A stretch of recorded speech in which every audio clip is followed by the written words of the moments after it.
Hi everyone, welcome back to T's Theses. I cannot wait to share today's book with you. It is entitled The Intruders by author Brian Pinkerton.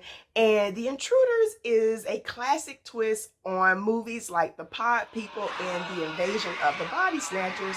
And I have watched both the 1978 version starring Donald Sutherland, Leonard Nimoy, and Jeff Goldblum. And I have also watched the 2000 version starring Nicole Kidman and Daniel Craig.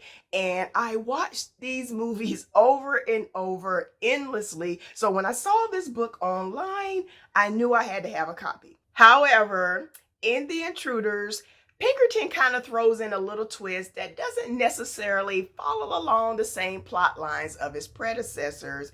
Of course, we have these alien beings who have looked at Earth and decided that mankind is destroying the planet and they think that they can do a better job.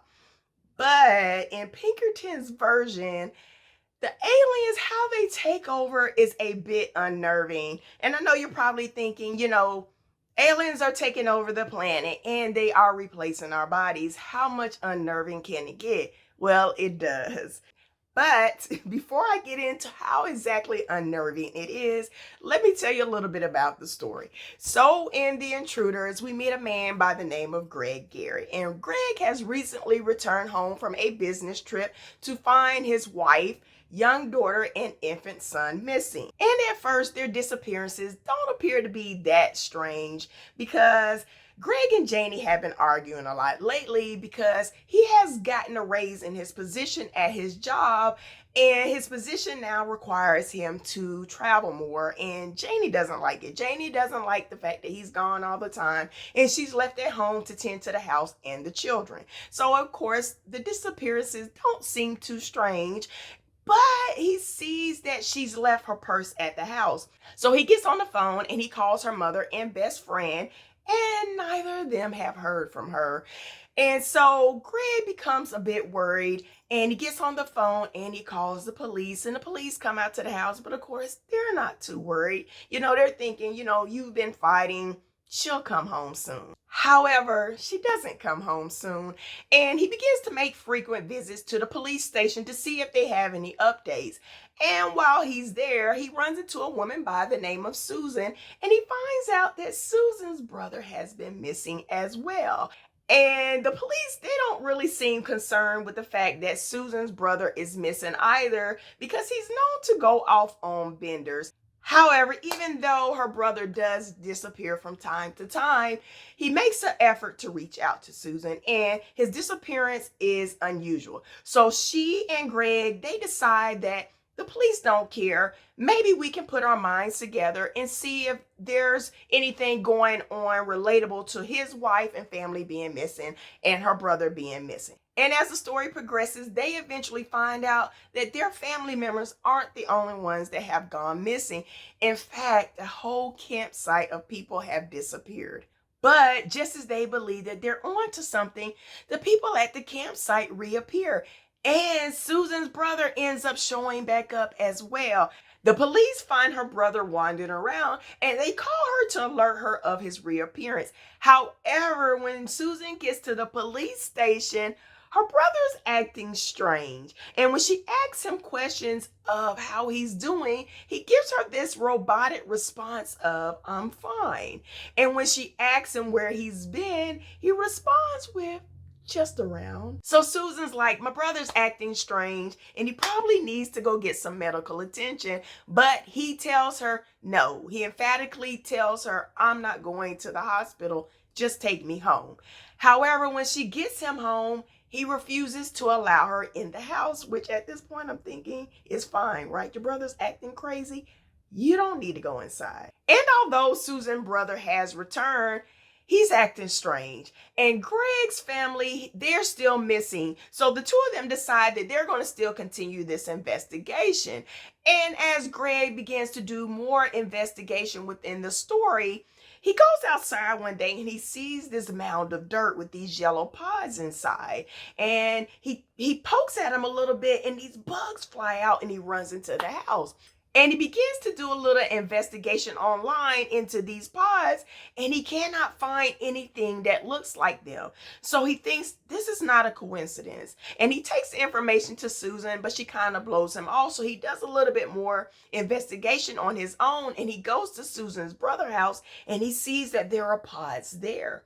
And then Susan and he make their way to the campsite and see that there are pods there as well. And then they began to talk, and they both remember that their last conversations with their loved one was them talking about looking outside and seeing this silvery rain around their house. And they know then that this is no coincidence. Something is going on, but they're not sure what. However, as these two continue their investigation, they eventually find out that their small town is being used as an experiment for a worldwide alien invasion. So the thing that makes this story a bit different from the pod people and the invasion of the body snatchers is the way that the aliens have decided that they are going to take over our bodies. So in the invasion of the body snatchers, we have where the people go to sleep, and this pod creates another version of them. And when you go to sleep, your body disintegrates, and you have this other person that is an alien, essential, a version of you that has your memories, but of course it's an alien. And it doesn't really have our emotions, our strong emotions like fear and greed and anger.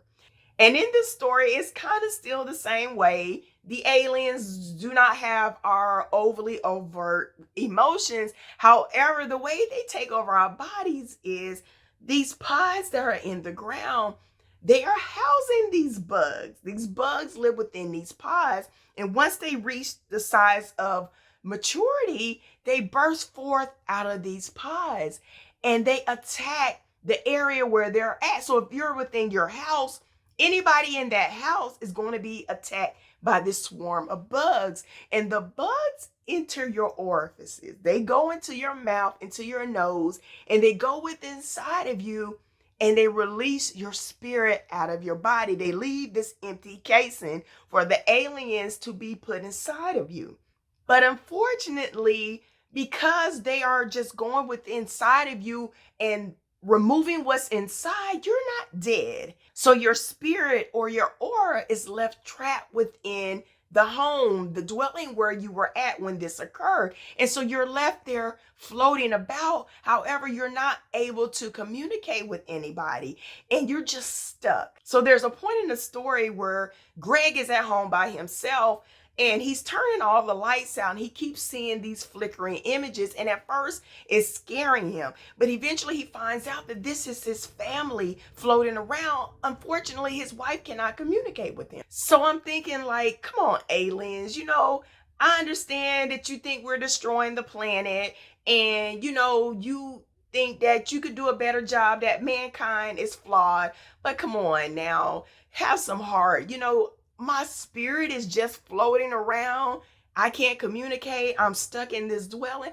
Give me a better way out than just this spirit floating around. That can't be any way to live the rest of your life. So as I'm sure you have already gathered, I love this story. I am a major, major fan of body snatcher movies. I love this idea, and I don't know why, but I love this idea of these aliens coming in and taking over us. But I think it's more of the fact that what the people do to try to stop it, what they do to try to counteract the aliens, that mankind is not so easily to just give up and let these aliens come in and take us over. And so I think that might be more of what I like about these stories, seeing the suspense of it all, having, what are we going to do? What are we going to do to stop these aliens? What little clues are we going to find to overthrow them?